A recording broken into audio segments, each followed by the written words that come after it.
Hello, I'm Jeff Burdick, and I'm running for Congress right here in Sacramento County.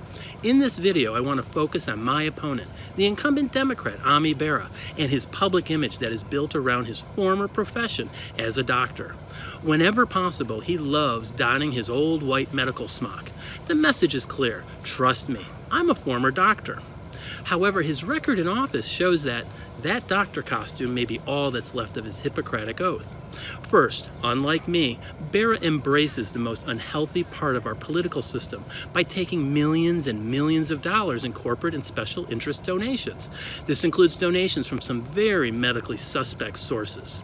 For instance, in his career, he has raked in more than $1 million from the HMOs, insurance companies, and Big Pharma, basically all the rich industries that fight regularly against healthcare reforms that would benefit most Americans. And the largest figure on this chart is from Big Pharma. So it should come as no surprise that Bera does not favor the kind of comprehensive reform of runaway prescription drug costs that I support.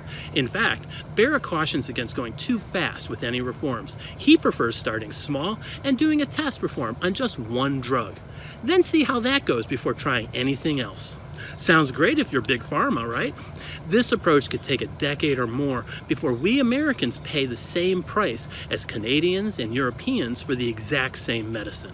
And amid our tragic opioid crisis, Bera sees no shame taking money from one of the largest pharmaceutical conglomerates, blame for it, or from half of the 6 largest distributors of these addictive pain pills.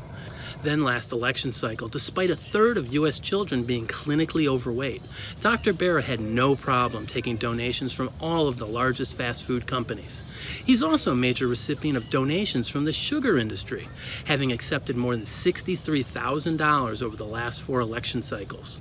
But to balance out all of this questionable cash, the good doctor must at least support universal health care, right? Nope. Bera calls plans like Medicare for All a good bumper sticker, but not good policy. But he should know, right? He's the doctor. Well, maybe not. Many polls show a solid majority of Bera's fellow medical practitioners disagree with him and favor universal healthcare models, as do increasingly most Americans. So now it's your turn. On primary day, March 3rd, you get to prescribe the most healthy approach for our congressional district, the CA7. Should we stay the course with Bera's recommended treatment of taking big contributions from the corporate medical elite and then opposing comprehensive drug reform and universal healthcare? Or is it time we switch providers and go with a more principled and patient-friendly candidate?